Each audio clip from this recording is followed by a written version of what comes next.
presenta A Fondo, un análisis en profundidad de la actualidad y de la contingencia económica. Contenido exclusivo para clientes de AFP Habitat. Posiblemente el COVID-19 pasará de ser pandemia a endemia, lo que significa que el virus será permanente por un largo tiempo y que por lo tanto deberemos aprender a convivir con él.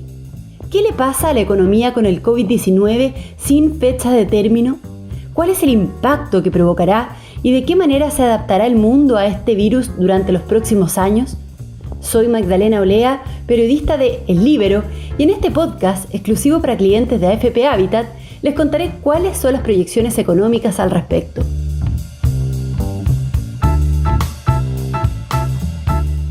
Si bien es cierto que todavía hay quienes son optimistas y esperan que el proceso de vacunación permita contener de mejor manera la propagación del virus, para poder así volver a retomar una vida normal, hay que aclarar que ya existen voces que advierten que esta emergencia se podría dar por superada en al menos un par de años más, comenzando por la Organización Mundial de la Salud, que ha advertido que es prematuro y poco realista pensar que la pandemia podría ser detenida a fines de año. De hecho, el ministro de Salud, Enrique París, dijo la semana pasada que probablemente el virus va a permanecer activo y que vamos a pasar de una pandemia, con una cantidad importante de gente enferma, a una endemia, es decir, a la constante y habitual participación del virus en el tiempo.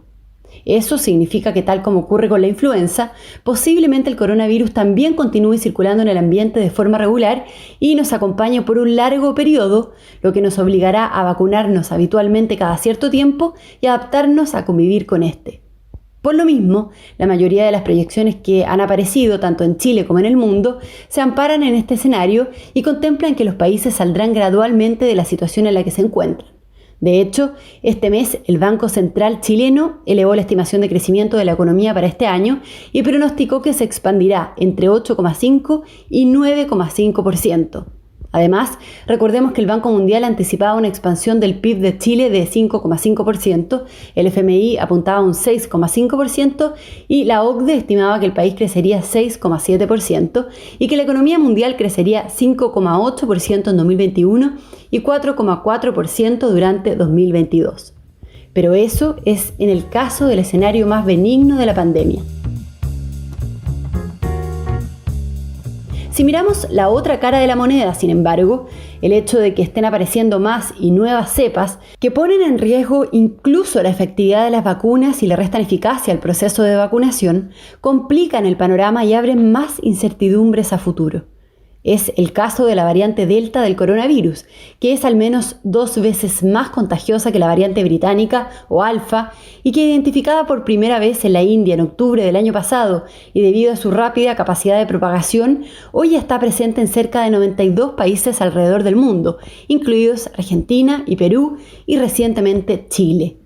Esta variante ha encendido las alarmas del mundo. La semana pasada, las autoridades sanitarias de Estados Unidos reconocieron que la circulación de esta variante está en aumento. Israel, por ejemplo, que había levantado las últimas restricciones, a comienzos de la semana pasada y tras 7 días sin contagios, anunciaron 125 casos nuevos y más del 70% de ellos, dijeron las autoridades, corresponden a Delta. También los Centros para el Control y la Prevención de Enfermedades advirtieron que esta nueva cepa puede ser capaz de evadir parcialmente los anticuerpos producidos por el organismo tras una infección por coronavirus o incluso luego de la vacunación, ocasionando el desarrollo de la enfermedad de forma más grave.